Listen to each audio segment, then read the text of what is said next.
Kami mempersembahkan renungan santapan rohani, terjemahan dari renungan Our Daily Bread.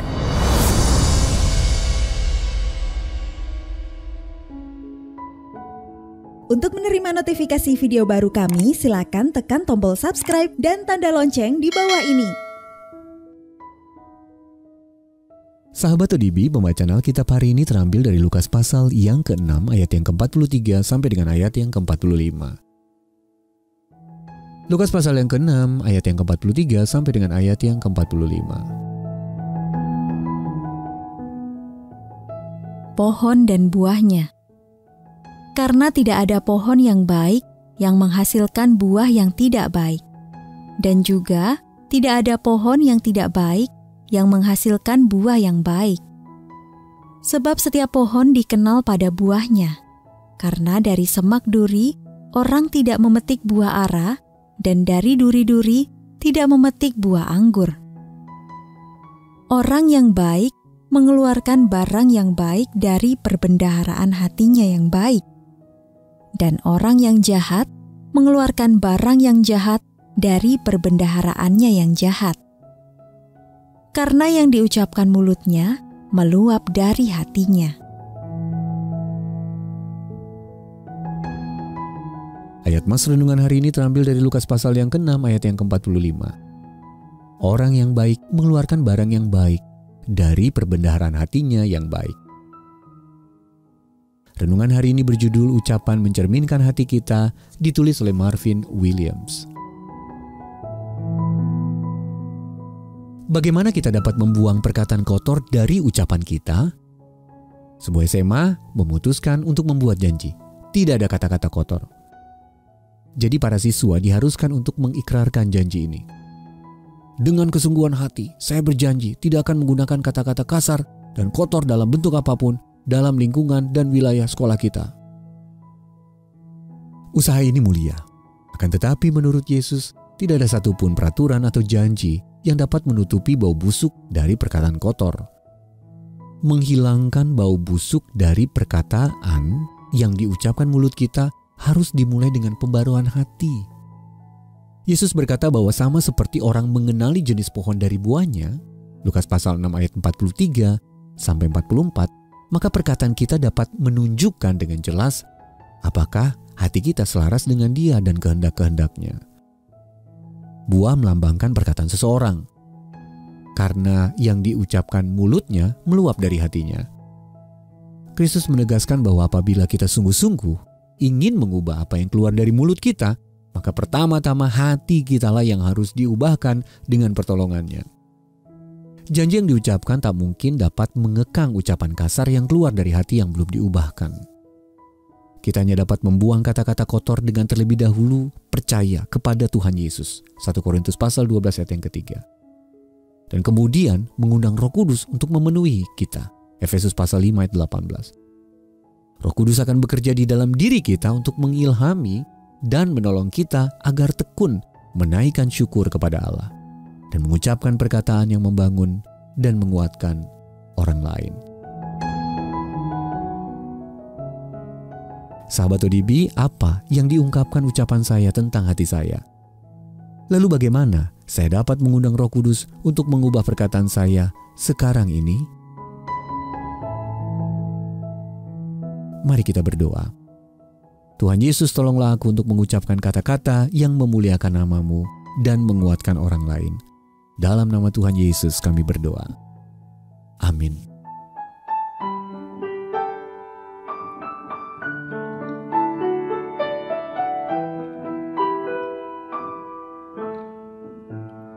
Ku mau serupa Tuhan yang mulia.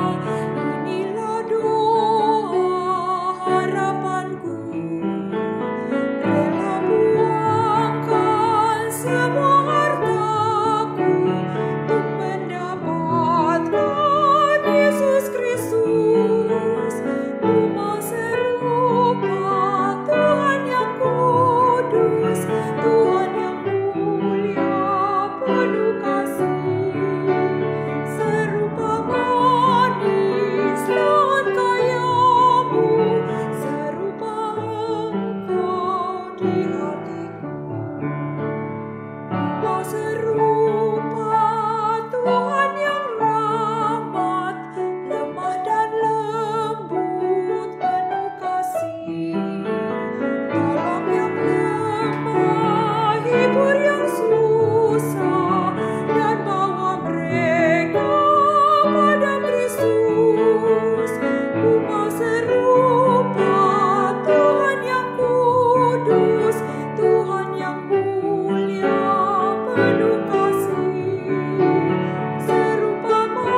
serupa Tuhan yang mulia, inilah doa harapanku. Rela buangkan semua hartaku untuk mendapatkan Yesus Kristus. Ku mau serupa Tuhan yang kudus, Tuhan yang mulia penuh kasih, serupa manis daun kayamu, serupa Engkau di hatiku. Mau serupa Tuhan yang rahmat, lemah dan lembut penuh kasih, tolong yang lemah, hibur yang susah, dan bawa mereka pada Kristus. Ku mau serupa Tuhan yang kudus, Tuhan yang mulia penuh